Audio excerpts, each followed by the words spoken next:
하나님의 말씀은 마태복음 9장 5절부터 6절입니다. 내 제사함을 받았느니라 하는 말과 일어나 걸어가라 하는 말 중에 어느 것이 쉽겠느냐? 그러나 인자가 세상에서 죄를 사하는 권능이 있는 줄을 너희로 알게 하려 하노라 하시고 중풍병자에게 말씀하시되 일어나 내 침상을 가지고 집으로 가라 하시니 8절까지요. 그가 일어나 집으로 돌아가거늘 무리가 보고 두려워하며 이런 권능을 사람에게 주신 하나님께 영광을 돌리니라. 아멘. 하나님은 긍휼을 가지시고 긍휼을 베푸시는 분이십니다.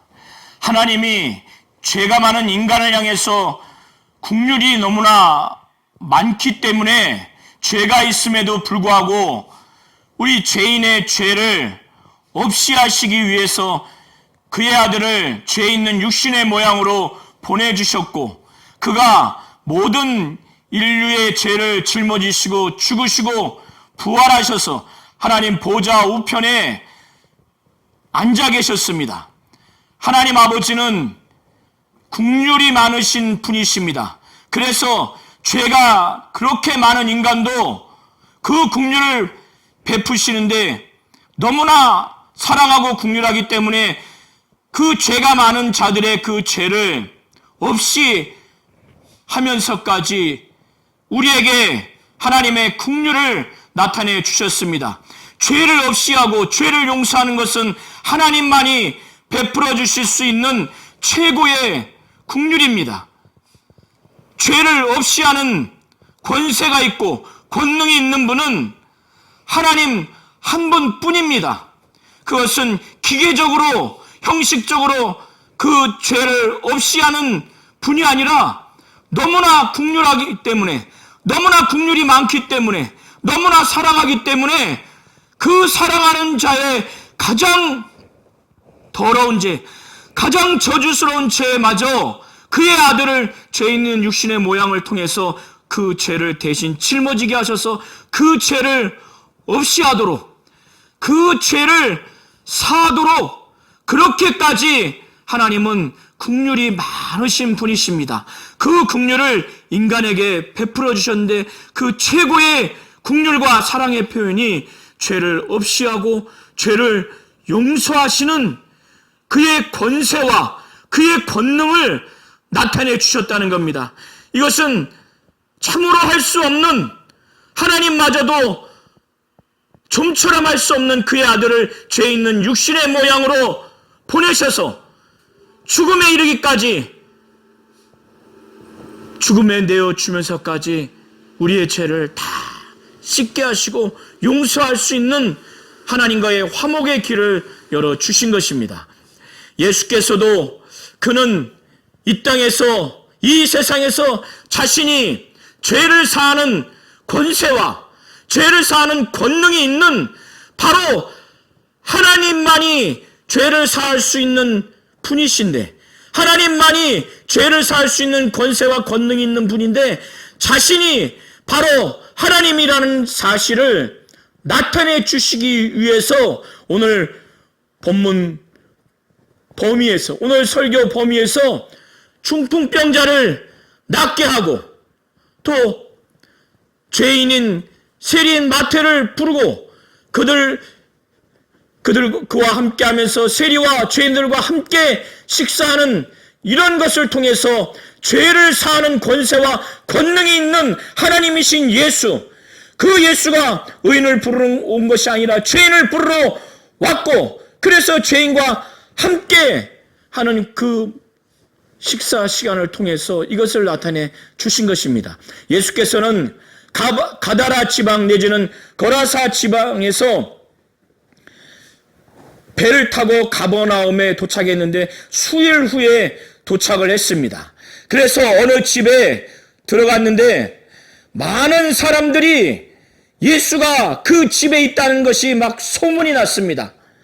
그래서 그 집에 막 예수의 말씀도 듣고 그의 이적과 능력도 막 체험하려고 많은 사람이 모였는데 그 문 앞까지 사람들이 가득했습니다. 왜 그들이 그렇게 많은 사람들이 몰려가서 문 입구까지 들어가기 어려울 정도로 모였을까요? 예수의 말씀의 권위와 권세와 능력과 영감이 있고, 그래서 너무나 만족을 느꼈고, 귀신을 내어쫓고 병을 고치고 중풍병자를 낫게 하고, 참으로 중한 열병에 있는 베드로의 장모도 치유하고 이적과 능력을 행했기 때문에 그들이 말씀도 듣고 이적과 능력을 체험하기 위해서 그들이 왔을 것입니다. 그들의 믿음은 하나님이고 하나님의 아들이라고 하는 온전한 믿음은 아니지만은 그들이 그렇게 와서 말씀도 듣고 이적과 능력을 체험하려고 왔습니다.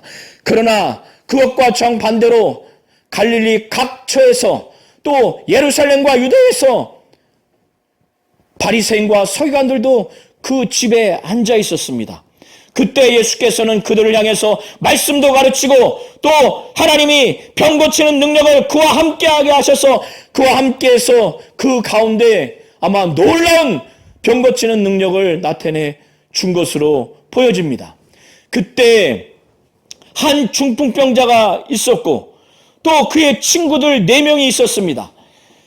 그런데 이 중풍병자는 얼마나 중하던지 걷는 것조차 걸을 수가 없어서 침상에서, 이 당시에는 들것인데 들것으로 친구들이 옮겨야만 예수 앞에 가서 말씀도 듣고 그 병 치유를 받을 수 있는 그런 상황이 됐습니다. 그런데 이 친구들과 이 중풍병자는 마태복음 4장에도 또 8장에도 중풍병을 치유한 사건을 예수께서 일으키셨기 때문에 그 소문을 직간접적으로 보거나 또 들었던 것으로 보여집니다. 그래서 자기가 친구들의 도움만을 받아서 그곳에 가면은 말씀도 듣고 이 중풍병이 깨끗함을 받겠다고 하는 확실한 예수에 대한 그 병 고치는 능력, 그것을 믿음이 있었고 이 친구들도 그런 믿음이 있었던 것으로 보입니다. 그래서 나를 좀 데리고 가다오. 그 앞으로 좀 나를 데리고 가다오. 그러지 않았으면 이 친구들이 이 들것에 침상에 들고 가지 않았을 것입니다. 그리고 이 친구들도 이 병자인 이 친구와 믿음이 합했고 또 열정이 있기 때문에 이렇게 했을 것입니다. 그리고 이 친구의 중풍병자, 이 친구의 간곡한 믿음의 근거로 한 부탁이 있기 때문에 이 친구들도 그렇게 했을 것입니다. 구약의 전통에 의하면, 구약의 사고에 의하면 보편적인 사고와 전통은 어떤 병이 걸리면 이 사람은 죄 때문에 이런 병이 걸렸다라고 하는 것이 일반적인 전통과 사고입니다. 예수님 당시에는 예수님이 판단할 때 모든 병자가 죄 때문에 병을 걸렸다라고 예수께서는 그렇게 평가하고 판단하지 않았지만 오늘 중풍병자에 한해서는 이 중풍병이 이 사람의 죄 때문인 것으로 평가가 되어지고 그렇게 보여집니다.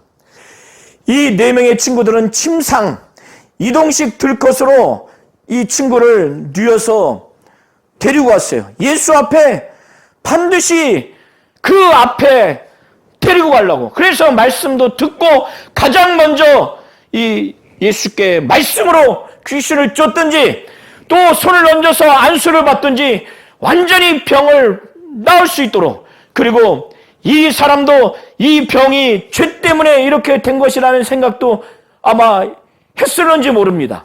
그런데 들것을 갖고 들어가려고 하는데 문 앞에까지 사람들이 꽉 차니까 들어갈 수가 없는 거예요. 그러면은 통상 어떻습니까? 오늘은 날이 아닌가 보다. 그냥 다음에 가지. 친구들 고맙네. 다음에 하거나 아니면 그냥 문 앞에 멀찍하니 들릴 듯 말 듯한 그 설교 소리를 듣거나 아마 이렇게 했을 수도 있는데 이 중풍병자는 그러지 않았던 것 같아요. 기어코 나를 좀 어떻게든지 거기를 좀 들여보내달라. 오늘만은 내가 말씀을 듣고 내가 병을 고침을 받고 내 죄의 문제도 내가 해결받기를 내가 정말 원하니 이런 간곡함이 아마 있었던 것 같아요. 또 친구들도 그거를 구차하거나 또 그들의 믿음도 식어지지 않냐고 우리가 그러게 하겠노라고. 그래서 그들이 모의해서 생각하기를 지붕 위에 올라가자. 지붕 위에 올라가서 기와를 걷어내서 거기를 구멍을 뚫어가지고 예수 앞에 정확하게 위치를 잡아서 쭉 내리자. 이들이 그것을 한 겁니다. 그런데 그 시간이 어떤 시간입니까? 예수께서 방 안에 가득 찬, 그 집에 가득 찬 사람들에게 하나님의 말씀을 증거하는 시간이었어요. 성령이 역사하시는 시간이었고 하나님의 말씀을 증거하는 매우 경건한 시간이었고 모두가 조용히 말씀을 듣거나 아니면 그 시간에 이적을 행하거나 병 고치는 시간이거나 어쨌든 성령이 역사하시는 시간이고 정말 집중하는 그 시간에 모든 사람들이 정말 집중하는 그런 시간에 지붕이 뚫려버린 겁니다. 기와가 벗겨서 구멍을 뚫었으니 흙이 먼지가 내려오지 않았겠어요? 예수께서 혹시라도 막 책망할 수도 있는데 지금 성령이 역사하시는 시간인데 이렇게 말씀을 듣고 병 고치러 온 사람인데 당신만 그렇게 욕심 갖고 이렇게 할 수 있느냐 이렇게 하실 수도 있다라고 제3자는 볼 수도 있고 또 거기에 있는 사람들도 왜 이렇게 자기 집도 아닌데 이걸 뚫고 내려오느냐 왜 이렇게 무례하게 하느냐 왜 이렇게 덕이 없느냐 예의가 없느냐 아무리 믿음이 있고 아무리 병 고치고 자기가 은혜 받기를 사모한다 한들 이렇게 할 수 있느냐라고 환경이 그렇게 전개될 수도 있을 것 같은데 예수께서는 그 광경을 보시고 친구들의 믿음을 보신 거예요. 그들의 믿음을 보신 겁니다. 아마도 그 중풍병자의 믿음도 포함해서 그들의 믿음을 보신 것으로 보입니다. 그걸 보시면서 예수께서는 감탄을 하시고 때로는 정말 충격도 받으시고 기쁨의 충격이죠. 그러면서 즉각적으로 그 중풍병자에게 소자야. 이 소자는 어린아이만 두고 말하는 것이 아니라 애칭입니다. 사랑스러워하고 그런 마음으로 표현하는 표현으로 소자야, 어린아이야. 내 죄사함을 받았느니라. 안심하라고. 안심하라고. 이가 얼마나 두려웠겠어요. 자기의 이 병이 이 죄 때문이라는 구약 전통적인 사고와 그런 사상에 의해서 위축도 됐고 또 이 병 때문에 자기가 그동안 많은 고통을 겪어서 낫지 못할 수도 있고 오늘 내가 이렇게 한들 예수께서 낫게 해주실까? 또 내 죄가 없이 돼서 병이 낫게 될 수 있을까?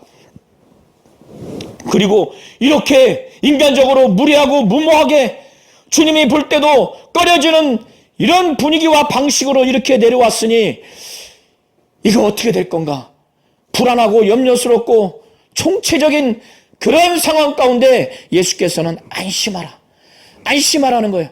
평안하라는 거예요. 걱정하지 말라는 거예요. 내 죄사함을 받았느니라. 이 내 죄사함을 받았느니라는 것은 예수께서 친히 지금 바로 그 중풍병자에게 내가 내게 있는 죄를 내게 사해 주었다라고 하는 의미입니다. 내 죄사함을 받았느니라. 그러니까 옆에 방 안에 있던 어떤 서기관들이 이거를 알고 있어요. 이 표현의 의미를.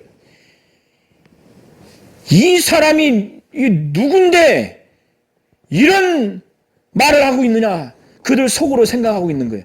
사람인 주제 내 죄사함을 받았느니라. 내가 너의 죄를 지금 사한다. 용서한다. 이런 의미거든요. 이거는 사람이 사람을 향해서 할 수가 없어요. 그러니까 이건 하나님만이 죄인인 사람에게 이렇게 할 수 있는데 사람인 주제에 이 사람이 지금 누구기에 이런 신성모독하는 말을 하느냐. 이건 신성모독하는 말이다. 하나님만이 죄를 사할 수 있는데 그래서 마가복음과 누가복음을 종합해서 보시면 그때의 서기관들은 말하기를 오직 하나님 외에는 죄를 사할 수 없느니라.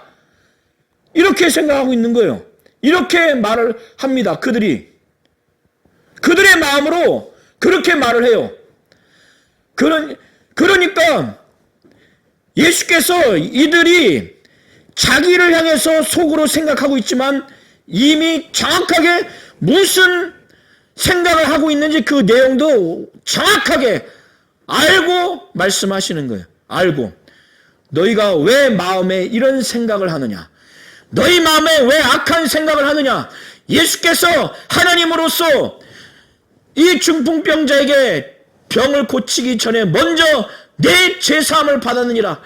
죄를 사할 만한 중심이 되기 때문에 죄 용서를 했다라고 그렇게 말씀하신 하나님으로서 능히 죄사함을 선포하는 이 행위, 이것을 옆에서 본 서기관들이 그걸 아주 참남하다, 신성모독하는도다, 예수의 신분도 악하게 보고 하나님으로 전혀 안 보고 사람인 주제, 하나님으로서 하나님만이 할 수 있는 제3의 선포를 한다, 이런 생각으로 그런 마음의 표현을 하고 있는 걸 예수께서 아시고 난 다음에 너희가 왜 생각으로 그 마음에 악한 생각을 하느냐, 이렇게 꾸짖습니다. 그리고 난 다음에 그들을 향해서 이들이 예수가 하나님이 당연히 아니라고 생각하고, 그리고 그렇기 때문에 이 중풍병자에게 내 죄사함을 받았느니라, 내가 내 죄를 지금 사한다, 이런 말을 해서는 안 된다고 하는 생각을 아주 강하게 갖고 있으니까 이들의 이 악한 생각을 아주 지적하시면서 그거를 아주 질타하기 위해서 예수께서 말씀하시기를 내 죄사함을 받았느니라고 이렇게 말하는 것과 일어나 걸어가라 하는 이 말 두 가지 중에서 너희들이 볼 때 어느 것이 쉬우냐? 한번 대답해봐라. 그런데 하나님 입장에서 볼 때는 죄를 사하는 문제와 중풍병자를 일어나서 걷게 하는 병치유, 이 두 가지 중에서 하나님으로서 정말 할 수 없고 힘든 것은 죄를 사하는 문제입니다. 이거는 아들을 죽음에 내어주면서까지 해야만 하는 일이기 때문에. 그런데 사람 입장에서 볼 때는 사람은 눈으로 그것을 증명을 해야 하는 것이 쉬운 문제예요. 증명을 못하면 어려운 문제입니다. 그런데 말로써 내 죄사함을 받았느니라 하는 말은 이 사람들이, 이 서기관들이 예수가 볼 때 이 말은 눈에 안 보이니까 이건 쉽게 보이는 거예요. 그러나 일어나 걸어가라, 중풍병자를 병 고치는 그 결과를 낳게 하는 이 말은 그 결과가 나타나야 되기 때문에, 눈으로 입증해야 되기 때문에 이들이 볼 때는 중풍병자를 고치게 하는 이것이 더 어렵게 보이는 거예요.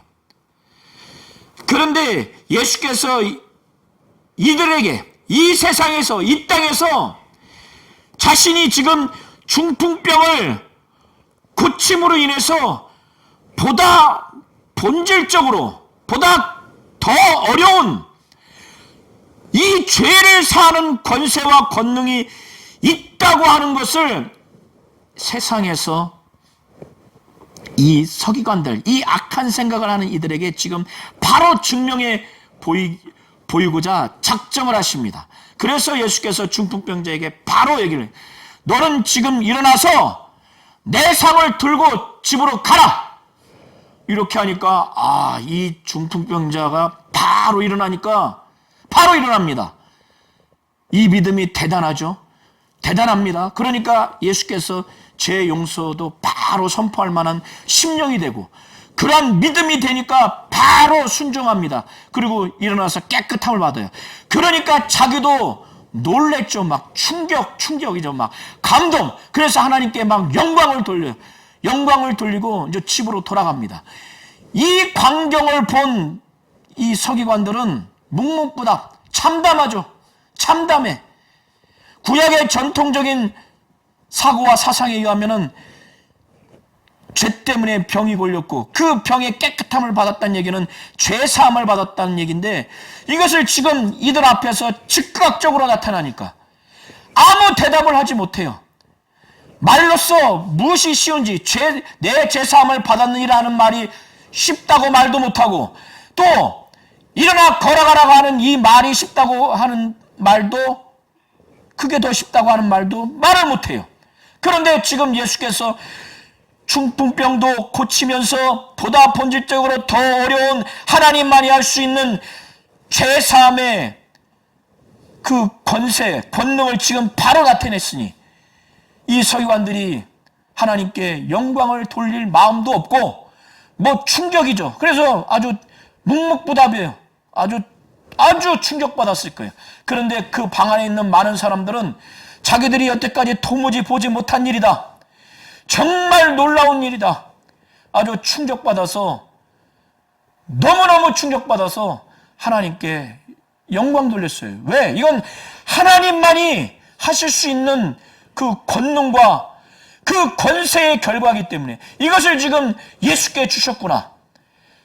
근데 한편에서는 순식간에 일어난 일이기 때문에 죄사함의 권세와 권능이 나타나고 병이 고쳐지는 권능이 그들 앞에 순식간에 나타났기 때문에 너무나 기쁘기도 하지만 너무나 놀랬고 한편으로는 너무 두려웠어요.